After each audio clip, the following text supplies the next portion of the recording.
বিসমিল্লাহির রহমানির রহিম। আসসালামু আলাইকুম। Hospital clinic diagnostic and marketing চ্যানেলে আপনাদের স্বাগতম।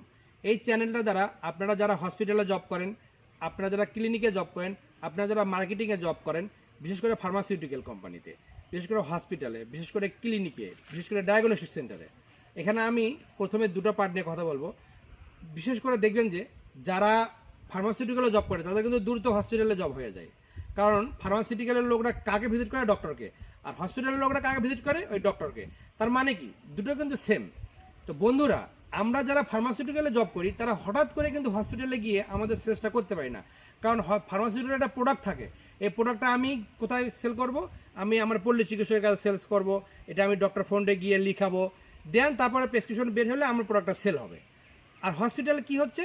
হসপিটাল আপনি ওই পল্লী চিকিৎসকের কাছে যাচ্ছেন, যে পল্লী চিকিৎসক যদি ওই পেশেন্টটাকে সার্ভিস দিতে না পারে তখন কিন্তু সে রেফার করে আপনার ভালো অর্গানাইজেশনে পাঠাচ্ছে, ভালো গাইনি ডক্টরের কাছে পাঠাচ্ছে, ভালো মেডিসিন ডক্টরের কাছে পাঠাচ্ছে। তার মানে আমাদের এখানে দুটো সাইড। তো এই দুটো সাইড আমাকে বুঝতে হবে।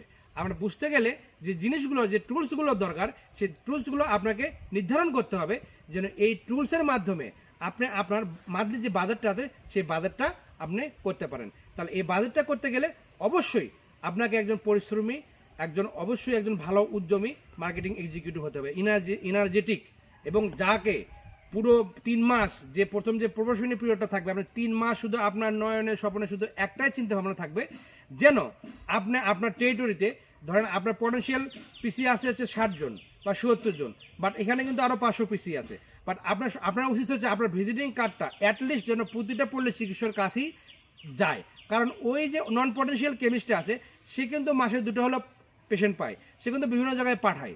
তার মানে আপনাকে সেটাও কভার করতে হবে। তো ঠিক আছে বন্ধুরা, আজকে এই পর্যন্ত। ভালো থাকবেন। আসসালামু আলাইকুম।